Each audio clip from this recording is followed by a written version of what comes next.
วัสดีค่ะช่วงร้านนาพาชิมวันนี้ตอนนี้อำอยู่กันที่บริเวณโครงการนิ่มซิตี้เดลี่แอร์พอร์ตนะคะซึ่งอยู่ใกล้ๆกับห้างสรรพสินค้าเซ็นทรัลแอร์พอร์ตพลาซ่านั่นเองวันนี้จะพาคุณผู้ชมมากินนมขนมปังกันอร่อยกันที่นี่เลยค่ะเดอะวอลคาโนค่ะตามมาข้างในกันเลย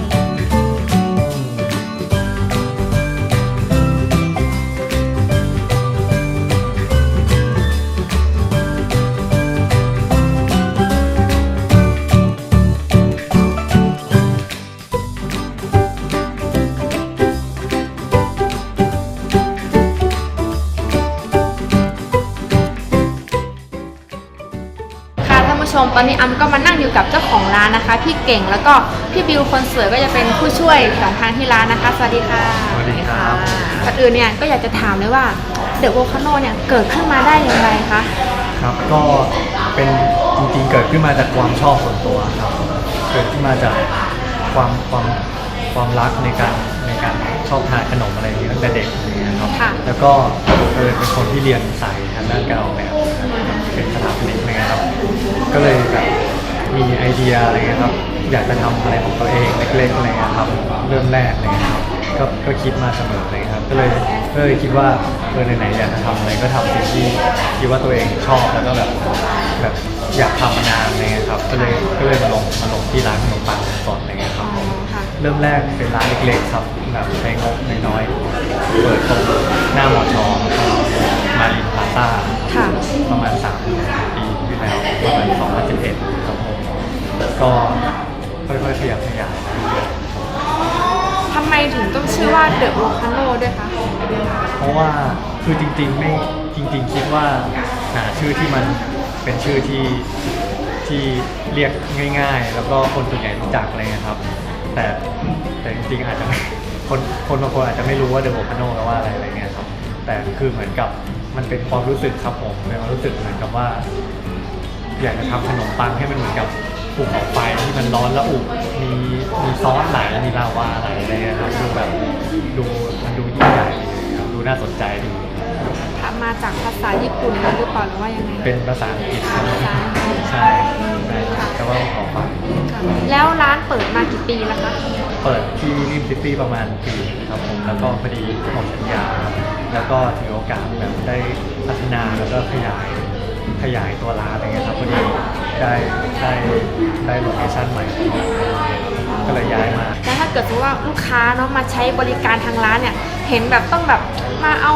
คิวเอาอะไรเอาเรียกว่าเอาตัวอักษรเนี่ยคือช่วยอธิบายขั้นตอนการมาใช้บริการทางร้านสักนิดนึงเราแชร์ยังไงบ้างก็ขั้นตอนของทางร้านคือเป็นคอนเซ็ปต์ที่คิดขึ้นมาแต่แรกครับอยากจะให้ลูกค้าสามารถที่จะได้เลือกเลยได้เลือกตั้งแต่เดินเข้ามาจากร้านเลยครับได้เลือกตั้งแต่ป้ายโต๊ะอะไรเงี้ยป้ายโต๊ะใช่ครับว่าแบบอยากได้ป้ายโต๊ะตัวหนังสืออะไรเงี้ยครับเป็นให้ลูกค้าได้แบบได้รู้สึกแบบมีส่วนร่วมได้สนุกนิดนึงเลยครับพอมาที่โต๊ะก็เลือกว่าจะนั่งโต๊ะไหนเลือกว่าสามารถจะทานเมนูแบบไหนอะไรเงี้ยครับเมนูของที่ร้านก็จะมีหลากหลายแบบสามารถที่จะออกแบบได้เองเลยครับเป็นคอนเซ็ปต์ก็คือตัวอักษรนี่ก็มีแต่ A ถึง Z คือมาถึงปุ๊บเราต้องมาหยิบตัวอักษรก่อนแล้วเราก็มาวางจากนั้นเราก็มาเลือกเมนูอย่างนี้ใช่ไหมใช่ครับว่าจะเอาอะไรในส่วนของสีชมพูนี่ก็คือเป็นในส่วนของอันนี้เป็นช็อกโกแลตฟองดูกับโยเกิร์ตสดก็จะสามารถเลือกผลไม้ได้ว่าอย่างช็อกโกแลตฟองดูเราสามารถจะเลือกว่าจะทานผลไม้อะไรได้บ้างได้3 อย่างหรือว่าจะทานคู่กับกินก็ได้เขามีสเต็ปในการเลือกบอกเลยเนาะแบบสเต็ปที่1คือต้องเลือกอะไรก่อนขนมปังก่อนไหมอะไรอย่างนี้ก่อนเนี้ยเนาะถ้าเป็นขนมปังก็จะเป็นสเต็ปเลยครับว่าอันดับแรกเป็นใบสีเหลืองใช่ครับสีเหลืองนี่คือข้าวตังขนมปังใช่ครับอันดับแรกก็คือเลือกแบบครับอันดับแรกก็จะเลือกว่าอยากทานขนมปังแบบไหนอะไรครับมีให้เลือก3 แบบนะครับแล้วก็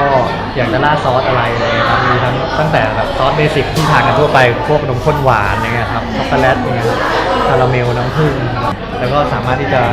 เลือกท็อปปิ้งเองได้ครับพวกผลไม้ที่จะเพิ่มเข้ามาอะไรครับวิปครีมมัสเมโล่หรือว่าจะครีมรสต่างๆถ้าเกิดนึกไม่ออกก็ดูตัวอย่างแล้วก็สามารถหรือว่าชอบเซตไหนสามารถสั่งข้างล่างได้ค่ะแล้วก็ส่วนเครื่องดื่มทางร้านมีอะไรบ้างเครื่องดื่มก็ส่วนใหญ่จะเป็นเมนูเป็นนมสดครับผมก็จะมีพวก นมสดมีนมกล้วยหอมอะไรเงี้ยครับมีไมโลมีชาซีรอนมีนมชมพูอะไรเงี้ยครับชาเขียวนมคาราเมลอะไรเงี้ยครับแล้วก็ตัวเสริมก็จะมีตัวเด่นที่เป็นเหมือนเป็นซิกเนเจอร์ตัวนึงก็คือเป็นนมสดสเลอร์ปี้กับโยเกิร์ตสเลอร์ปี้ครับ ก็ถ้าพูดเนาะมันก็เยอะมาก มันก็ไม่เห็นภาพยามจะเนรมิตมันมาอยู่ข้างหน้าภายใน1 วินาทีปิ้งนี่ค่ะคุณผู้ชมอัมเนรมิตเมนูเหล่านี้ภายใน1 วินาทีเดี๋ยวให้พี่บิวแนะนำชิ้นและเมนูเลยดีกว่าแล้วเริ่มจากอันไหนดี เริ่มจากเครื่องดื่มก่อน เครื่องดื่มก่อน เลยแล้ว อันนี้คือ อันนี้คือโยเกิร์ตสเลอร์ปี้ โยเกิร์ตสลับปี้มันพิเศษยังไง เอา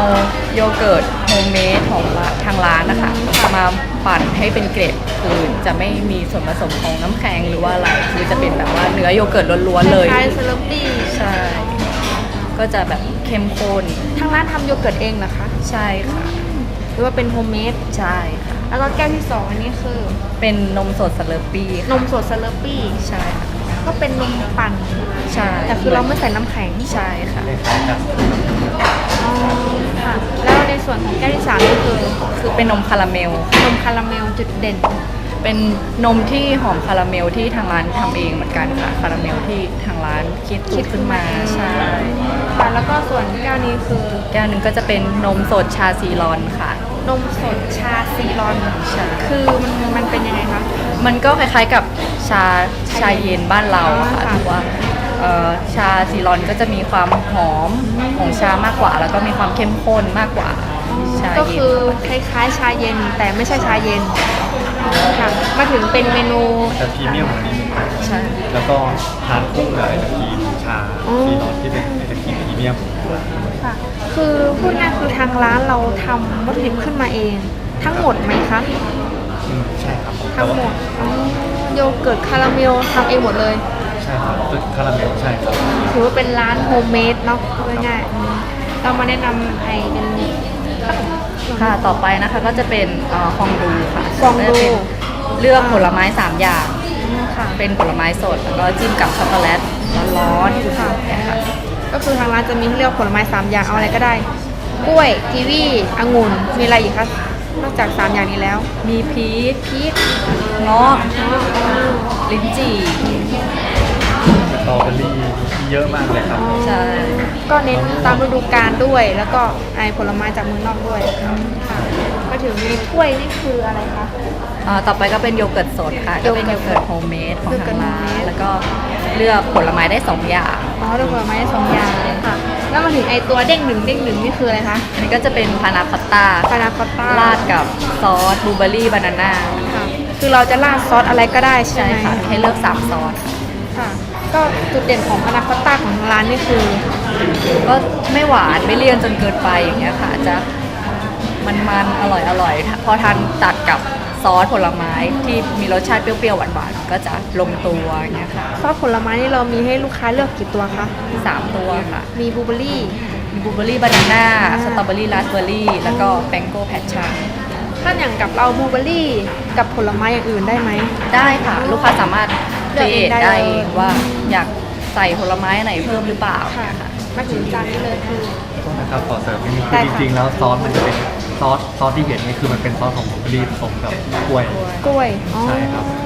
อันนี้เป็นเหมือนเป็นพ็อปที่แถมมาให้ครับผม คือ แต่ จะ ว่า ไม่ใช่ตัวบลูเบอร์รี่เพียวๆเลย จะ ใช่ เป็น ครับ ผสม จะ ก เป็ ล้วน ยอ๋อ ใช่ครับเป็นซอสที่มิกกันระหว่างสองอัน ถ้ามาถึงจานนี้คือ แต่อันนี้จะเป็นเซตดีค่ะ จะเป็นเฟรนช์โทสต์ เป็นโทสต์ ใส่กล้วยหอม แล้วก็ราดด้วยมิลค์นัทแล้วก็ราดด้วยคาราเมล เป็นเรคคอมเมนต์ของร้านนะคะ ถือว่าเป็นเมนูที่น่ารับประทานอีกเมนู คือเราสามารถเลือกทานได้หมดเลย ผลไม้จะเป็นอย่างอื่นก็ได้ จะไม่บางคนไม่ชอบทานกล้วยแล้วก็เปลี่ยนได้ค่ะมาถึงจานใหญ่โตเมื่อกี้มาจานนี้คือ แต่อันนี้เป็นบานาน่าบัตเตอร์ บานาน่าบัตเตอร์ แรกนะคะก็จะเป็นนิโทสต์ทาด้วยเนยสดกล้วยหอม แล้วที่เหลืองๆราดนั่นคือเป็นอะไรคะ เป็นซอสกล้วยหอม ซอสกล้วยหอมคือความพิเศษของในตัวจานนี้นี่คืออะไรเอ่ย เอ่อตัวหลักของมันในจานนี้ก็คือจะเป็นกล้วยหอม กล้วยหอม ใช่ ก็เป็นเมนูสำหรับคนรักการทานกล้วยเนี่ยค่ะ ก็คือเมนูเหล่านี้คือเป็นเมนูซิกเนเจอร์ของทางร้าน อันนี้ก็คือเป็นเพียงแค่เศษเสี้ยวเล็กๆความจริงมีเยอะมาก เราลองมาชิมทีละเมนูเลยดีกว่าว่า จะอร่อยสมคำล่ำลือหรือเปล่าตอนนี้ก็ทางร้านก็มีเดี๋ยวเริ่มจากอันนี้เลยฟองดูเวลาเราทานเราต้องทานจิ้มกับช็อกโกแลตร้อนๆใช่ไหมคะ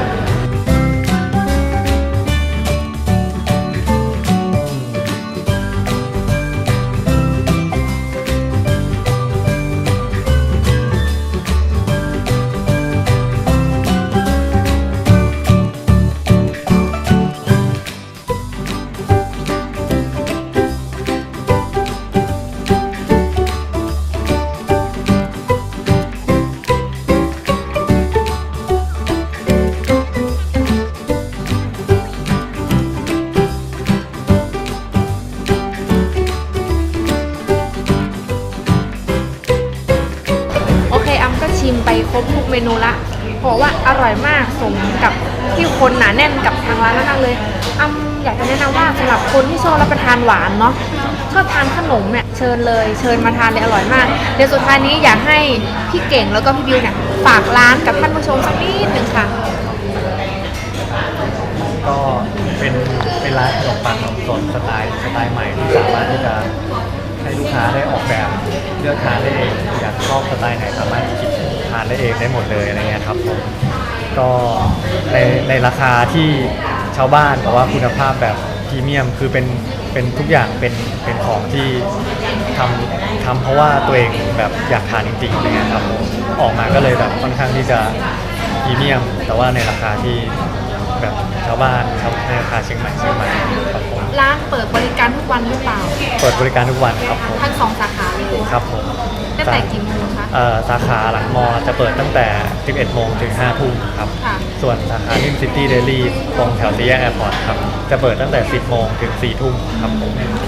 ครับถ้าเกิดอยากโทรมาจองโต๊ะคนกลัวมันเต็มเนาะจะโทรที่เบอร์ไหนคะครับผมก็เบอร์ 088 ครับ2613-001 ครับผมโทรมาสอบถามได้เลยครับถ้าหาร้านไม่เจอเดี๋ยวให้พี่บิวฝากร้านสักนิดนึงครับค่ะก็ร้านเราก็เป็นร้านขนมปังเล็กๆนะคะที่แบบว่าอยากทำให้ข้างในมีความอบอุ่นอย่างเงี้ยค่ะก็อยากให้ครอบครัวหรือว่าเพื่อนฝูงมาทานกันเยอะๆร้านเราก็ลูกค้าอยากได้อะไรเราจัดให้ได้หมดทุกอย่างเลยท่านผู้ชมคะอย่างแรกนี้อัพก็ต้องขอบคุณพี่เก๋แล้วก็พี่บิวมากเลยค่ะที่มาแนะนำเมนูขนมนมอร่อยท่านผู้ชมคะนี่ก็เป็นอีก1 ร้านดีๆที่อยากจะแนะนำเลยสำหรับคนที่ชอบทานขนมไม่ควรพลาดมาที่นี่เลยค่ะใครสะดวกที่ไหนหรือว่าใกล้ที่ไหนเนาะก็ไปใช้บริการได้เลยอยู่ใกล้มอชก็ไปใช้บริการที่หลังมอชเนาะถ้าเกิดใครอยู่แถวในตัวเมืองก็มาที่โครงการนิมซิตี้ได้เลยค่ะสำหรับวันนี้อัมก็ต้องขอลาผู้ชมไปก่อนแล้วก็เทปหน้าอัมจะพาผู้ชมไปชิมของอร่อยๆที่ไหนนั้นอย่าลืมติดตามรับชมนะคะสวัสดีค่ะสวัสดีครับ